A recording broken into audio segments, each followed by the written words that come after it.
Hedera Hashgraph is a distributed ledger built on the Hashgraph consensus protocol.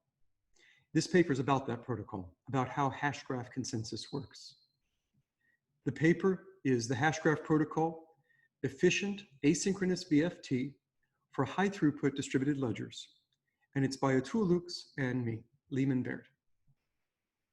So what is a DLT? A DLT is another name for blockchain, distributed ledger technology. Some of them use a chain of blocks. This one doesn't. So it's not really a blockchain in that sense, but it's the same thing. It's a DLT. The idea is that you want to have multiple computers coming to an agreement on the ordering of transactions. People send in transactions like, I want to move coins from this place to this place, and they're coming to agreement on the order of those transactions. It needs to be resilient to malicious computers. You don't have to trust any particular computer. And then all those computers put them in order, come to agreement on the order, and then they process those transactions in the same order, so they all end up with the same shared state. And maybe you need some consensus timestamps also, where we all agree on what time each transaction happened. And it should maybe be fair, so that no one single computer gets to be a leader and choose what order things come in and what times they get. So those are the things that we would want. We want it to be Byzantine. What this means is that it's guaranteed we will reach consensus. It's guaranteed that you know when you have reached consensus. It isn't just a theorem that you will someday stop changing your mind. You actually know when you've stopped changing your mind. People call that finality. Byzantine requires finality. And you're never wrong. You never have to go back and undo something you've done. You never have a stale chain that gets thrown away and you switch over to a better chain. This is for Byzantine fault tolerance. Now, to prove Byzantine fault tolerance, you need assumptions. You have to assume that less than a third of the voting is malicious. So if every computer has one vote, you have to assume that less than a third of the computers are malicious. If you are using hashing power, you'd have to assume less than a third of the hashing power. Or if you're doing proof of stake, which is what we do, then you have to assume less than a third of the stake. But somehow you have to assume that less than a third of the participants are malicious. And we do have to assume that the attacker controls the internet, or at least has influence over the internet. They might stand up firewalls around you. They might slow down or stop things. They might DDoS attack and shut down a computer. And the really hard thing to do is asynchronous. Not all BFT systems assume asynchronous. Asynchronous means the attacker can delay packets as long as they want. They can build a firewall around you and delay your packets for 1,000,000 years, possibly. Or they could DDoS one computer and shut it down for as long as they want. And we want to prove that we'll come to agreements, even if the attacker has arbitrarily long delays. They have to let it through eventually, but they can DDoS you for as long as they want, and we will eventually come to consensus. This is the assumption that it's asynchronous. So how can we achieve that? Well, here's how we do it. What we do is a gossip protocol. So suppose these are our computers named Alice through Hank, and somebody sends in a transaction to Alice and says, Alice, this is what I would like to submit to the whole network. And Alice decides to forward it on to the whole network. How does she do it? Well, she'll take this transaction, she'll put it into a message, and she sends it to a randomly chosen computer. So maybe she sends it to Dave, just chose him at random. This is the simplest possible way of doing it. Just randomly choose someone and give it to them. And now two of them have the message. So they both send it to someone else at random. Maybe Alice chooses Gina and Dave chooses Bob, and then they choose someone at random. And so it just explodes outwards exponentially fast. One person has it, then two, then four, then eight, and just blows up until everybody has it. Then, what if there's a transaction that comes in to Bob and another one to Carol? So now Bob has a message to send everyone and Carol has a one to send everyone. Every ledger uses gossip for something, but this is the part where they start differing. How do you send it out? Do they take turns? Is there a leader that chooses whose turn it is? Does Bob have to wait until he's leader? Is there a round robin protocol? Is there a block proposer? They each propose a block and then the group as a whole has to pick which block to put on the chain next. All those complicated things. But for ultimate speed and resilience, don't do any of that. Just do the simple, stupid thing. If Bob has a message, he sends it. If Carol has a message, she sends it. And they send it at the same time to different random people. And then those people send it to random people who send it to random people and just explodes outwards exponentially fast. So this is the fastest way to get information out over the internet. There just really is no other faster way of doing it. And it is incredibly resilient. If a computer's shut down, we don't care. Everything works well. for this consensus system, aside from the minor problem that we don't have consensus yet. Everybody received the messages in a different order. So we still need to somehow come up with the right order. And this is where you might imagine there's a whole bunch of communication going back and forth to figure out a consensus. In Hashgraph, there isn't. You just send out the transactions you have using the algorithm we just saw, and you just keep doing that forever. As you get new transactions, you just keep sending them out. And there is no extra communication needed to reach consensus. We all just look at these messages we're receiving. The messages have a couple of hashes extra, and that's it. That's all you need, and you get a math guarantee that we will get consensus with zero more communication. So how in the world do we do that? Because that makes it incredibly fast. And there's never a leader, not even for a moment. We don't even take turns. So how can we put these messages in order? The right way to put them in order, the fair way, would be to put them in order by when they reached most of the world. I'd like the red message to be put in order according to when it reached, half the people in the network. And the same thing for the green one, and the same thing for the blue one. So if we could know the time when each person received each message, these are the times, and then we just take those times, and if we could put them into ordered lists. So we have all the red times sorted in order. This is when everybody received the red message. And the same for the blue and the same for the green. Take the middle one on the list. This is when the message reached half the world. It's the median of all the received times. And so we could just say that's the official consensus time on when the red message reached the world was 12:30:26. Similarly for blue and green. And then if we sort those times, if we sort the messages by them, then what we would have is a fair way of sorting the messages into order. And if these messages have transactions inside of them, we've now put the transactions into order. So that's all we do. We send things out as fast as we can. We look at the time that everybody received it, and then we put them in order by that, and that's our order. We have fair timestamps because it's when it reached half the world, and it's a median, which is really good. It ignores malicious people really well. The median says a malicious person only has a little bit of effect, even if they say it's 1,000,000 years in the future or 1,000,000 years in the past. So it's great for fairness, it's great for resilience, it's great for speed, but how do we do that? Here's how we do it. What we could do is imagine that little show I had of how people talk to each other. Let's make a graph of it. Let's make a diagram that shows it. So remember, Alice started with the red one, and then she sent it to Dave, was who we said she sent it to. And then they sent it to two people who sent it to two people until everyone had it. And then Bob had the green one, his spread out this way, and Carol had the blue one, and hers spread out this way. So this is kind of a nice way of graphing out how we've talked to each other throughout history.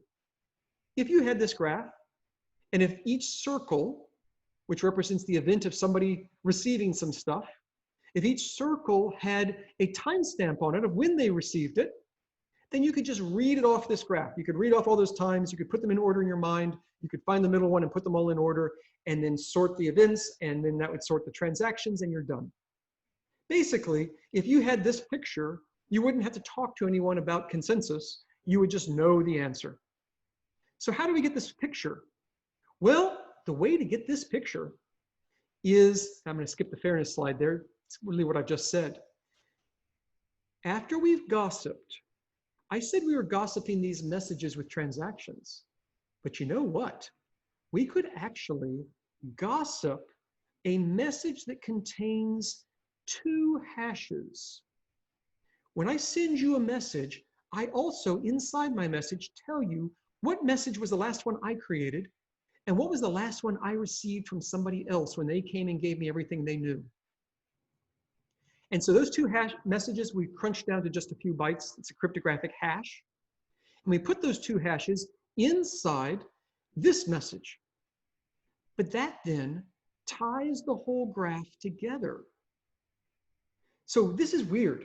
This message, which has those 2 hashes, it has the transactions, it has a timestamp of when I created this message, I digitally sign it. This is the message I'm going to gossip. So I'm not just gossiping about transactions, I'm actually gossiping about the gossip. Because with all these circles, if they have these hashes, they form the lines between them, it actually creates that picture. So let me say that again. Just by adding 2 hashes and a timestamp and a signature to these messages, you for free get the picture of how we all talk to each other, because I always create the message right after somebody talked to me. And so for free, I get this entire history of how we've all talked to each other. And so for free, I get enough information that I can reach consensus without talking to anyone about the consensus. All I have to do is gossip about gossip. And if I gossip about gossip, I can do virtual voting. Virtual voting is when I just look at the graph and I kind of think about what everybody would vote about if they were voting. And then I just take that as the answer. I don't have to actually talk to anybody. So this is where you get the speed of the Hashgraph consensus algorithm, is that we don't actually talk about anyone. We don't actually do any voting. It's all purely local, just in your head, using the graph. And the graph came for free because we added 2 hashes to all of our messages that we were gossiping. And a message can have a bunch of transactions in it, so 2 hashes isn't even very many bytes. Very, very simple, very small and elegant and easy to do. So that's the Hashgraph consensus algorithm. Now, the question is, how exactly do we do this? How do we take that graph and look at it and figure out what to do? Well, I already told you. Like, if you want to know an official timestamp on the red one, we just look at following the lines, when did everybody receive it? And that you can just follow the lines up and see these 3 red ones are when A, B, and D first received that message. Because remember, each of these circles is a message, but it's also a recording the event that somebody talked to you. So that top red one you can see is recording the event when C talked to A, Carol talked to Alice. And that's why there's a diagonal red line going down from A down to C. So it's just recording how we talk to each other. Given those 4, you look at the timestamps inside of them, you sort them in order, take the median, and you're done. You have a timestamp for that first event. But wait, what if Dave, computer D, is shut down and he doesn't actually have his computer turned on? Maybe he even did it on purpose. He's malicious and turned off his computer. Well, that's not bad. In that case, we just take the 3 numbers we have, the times of A, B, and C, and use that. As long as more than 2/3 of us are talking, we don't mind a few people drop off. Okay, but what if Dave comes back on? So we won't wait for Dave. We're just going to use A, B, and C without him. But what if Dave turns it on late and he gets up there? In that case, do we wait for him or not? Given this picture, that red one at the very bottom, do I calculate its timestamp from 3 timestamps or from 4? Do I take the median of a list of 3 or 4? Do I count D or not? And of course, I need to figure that out just by looking at this graph, because we all need to agree on when Dave came in and whether it was too early or too late. If it was early enough, we'll include him. If it was late enough, we won't include him. We all have to be able to look at the graph and agree on that. So how do we do that? Well, what we're going to do is, given the full graph, we're going to basically draw some horizontal lines across it. So those green ones are the very first one that everybody created. And then a little while later, people created the blue ones. And a little while later, they created the orange ones. A little later, they created the yellow ones. These are the unique famous witnesses. That's what the paper calls them. We can just call them judges. That's a shorter way to say it. These are events. They are messages. They are also the event of someone talking to someone. They are also nodes in our graph. And they are also judges. And so why do I call them a judge or a witness or a unique witness or a unique famous witness? Here's why. Suppose we have this red one down at the bottom, B. We will say, did B reach all of the blue ones? That's the first horizontal line we come to. If B did reach all the blue ones, then we will say, yes, B was accepted by that set of judges there. We don't look at anything beyond that. So if you look at when B first reached everybody, these 3 red ones are when B first reached everybody. Of course, B reached B itself instantly, and it took 1 step to reach A and 1 step to reach D. Those 3 red ones are below the blue ones, so yes, B reached all 3 of those blue ones. That red B at the bottom is an ancestor of all 3 of those blue ones. And so we say, great, there is no blue one for Charlie, or for Carol, for C, which is Carol. There is no blue one. Therefore, we don't need to wait for Carol. And therefore, we will just take the 3 times of the 3 red ones you see on the screen. It's not the timestamp inside the blue ones. It's the timestamp inside the red ones. But we know that 3 is enough because there are only 3 blue ones and it was an ancestor of all 3 of the blue ones. So we now have decided the time for B, for that B at the bottom, that red B1 at the bottom. Okay, let's try another example. Take this red one. This is a little bit brighter red. What is the timestamp on this one? Well, first of all, did it reach all 3 of the blue ones? Well, no. In fact, it didn't reach any of them. Look at, here's the first ones. You can see it's too late for the blue. Did it reach all the orange ones? Yeah, it did. Okay, so because it reached the orange ones and not the blue ones, we're going to say it got accepted in a separate batch, the batch of the orange ones. So we're going to put our consensus events into these batches. First, we had the batch of all the ones that reached the blue. Then we'll have the batch of all the ones that reached the orange. And within the batch, we're going to sort it by the median timestamp. And so for the orange batch, this bottom red one will be counting of the 4 red ones that you see there. Those are the 4 timestamps. And we need 4 rather than 3 because there are 4 orange ones, and it had to be an ancestor of all 4 orange ones. And it is. So that's how we'll calculate that. So if we can just figure out the judges, everything is easy. If everyone agrees on the judges, then we're guaranteed everybody has the same graph for the ancestors of a node. You never accept one of these messages unless you have all of its ancestors. So we're guaranteed to have the same graph, at least for that. We're set. So now the question is, how do we figure out those judges? How do we figure out what the judges are? Okay, so to do that, what we're going to do is divide history up into rounds.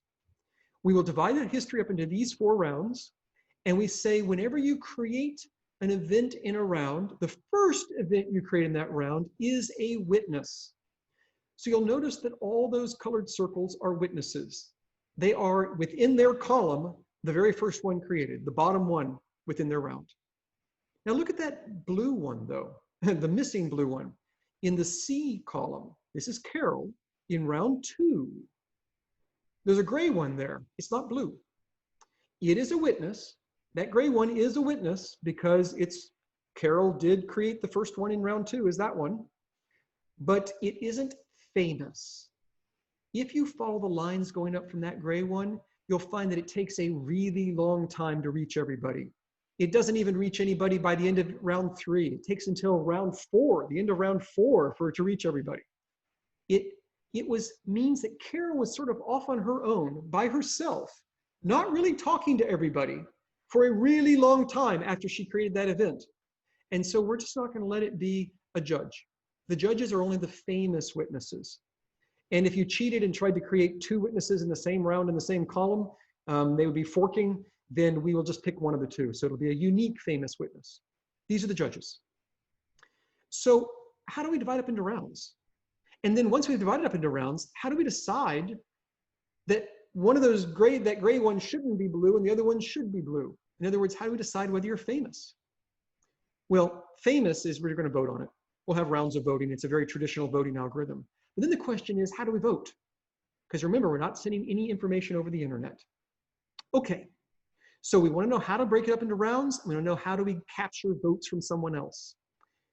And here is how we do it. It's a single trick that we use for both. And this is it. Strongly seen is the keystone to this whole thing. So what we do is in the graph that you see here, we say that the yellow event strongly sees the orange event. And why do we say that? Well, we would say the yellow event sees the orange event if there is a path between them. If there's a path going strictly upward from orange to yellow, then we say that the yellows can see the orange event. But if there's lots of paths, and the paths go through more than 2/3 of the computers, or computers with more than 2/3 of the stake, it's just lots of paths that kind of hit a supermajority of the world, then we say that yellow strongly sees orange. And that's it. Strongly seen is when yellow can see orange through lots of different paths, and the paths actually touch more than 2/3 of the computers or more than 2/3 of the stake. And so when we are doing voting, it's not humans who do voting, it's not computers who do voting, it's the circles themselves, the events themselves we imagine doing the voting. So we will say yellow will vote on various things, and it will collect votes from orange and from other people. When it's collecting the vote from orange, it says, I'm allowed to collect a vote from orange because I can strongly see orange. If I couldn't strongly see orange, if I only had a few paths to orange but not enough paths, then I would not be able to collect a vote from orange. I would just say, orange did not give me a vote. That's how we do voting. And we just do it in rounds. In each round, the witnesses collect votes from the witnesses in the previous round, and then they make their own votes that they pass to the witnesses in the next round. And we do it only to people that you can strongly see. By people, I mean events, not computers. All this voting stuff just happens mentally within your mind while you're sitting there. So, I mean, it's within a single computer. Every computer does all the voting and calculates it all by itself. But the voting we imagine is happening inside these circles. Then we have the strongly seen theorem, which for the math proofs of all this is the cornerstone.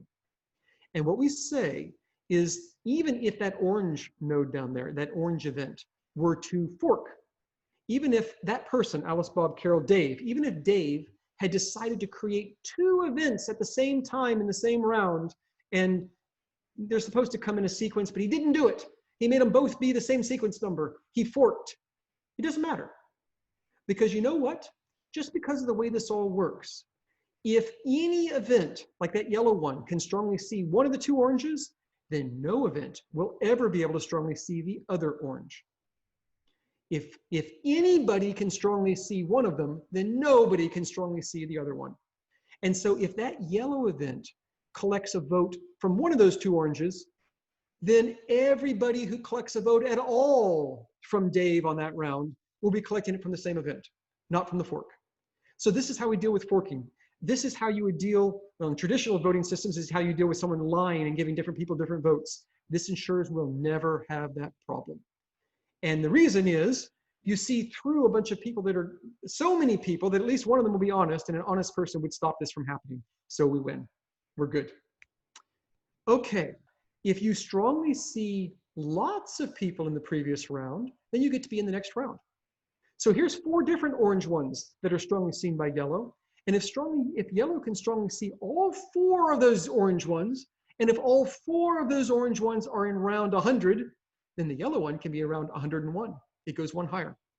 If you can strongly see a supermajority, more than 2/3 in round R, then you get to be in round R+1. You being one of these events, one of these circles. Remember, it's these circles that collect votes, not computers. Every computer does these calculations the same. It's the circles that we imagine are voting. And so then we can vote, and we go through rounds of voting on whether somebody is famous or not, and it's easy then to mathematically prove you get consensus. We have coin rounds and things. You can read the paper, but this was the cornerstone of the whole proof, is the strongly seen. We use it to break up into rounds, and then in each round, the witnesses vote based on the votes they see in the previous round. And then and what they're voting on, this is important, is on whether or not a given event is famous, meaning it was seen by everybody very quickly. We don't have to vote on timestamps and on order. We're just voting on the fame. And once we know who is famous, then you get the timestamps in the order the way I showed. So that's it. That's the whole Hashgraph consensus algorithm. It's secure. It's ABFT, asynchronous BFT. So it even works when messages can be delayed arbitrarily long over the internet. It has this great fairness property, and it's incredibly fast because we don't talk to each other about consensus. Never. We don't send any votes over the internet. We just send out the messages themselves at the absolute fastest you could. We don't take turns or anything. And then as soon as you have enough of the messages, you just know the answer with no further communication. And so this graph is in the paper and you can look at it, but it just says the horizontal axis there is hundreds of thousands of transactions a second. Those are 100-byte transactions. If you like 200-byte transactions, divide it by 2, and it's still hundreds of thousands. And the vertical axis, most of it is between a second and 10 seconds. It's just a few seconds for consensus. And if you're all in one region on the internet, then it's even faster than that. It's a fraction of a second for consensus. And when I say consensus, I mean finality. So that is the Hashgraph algorithm.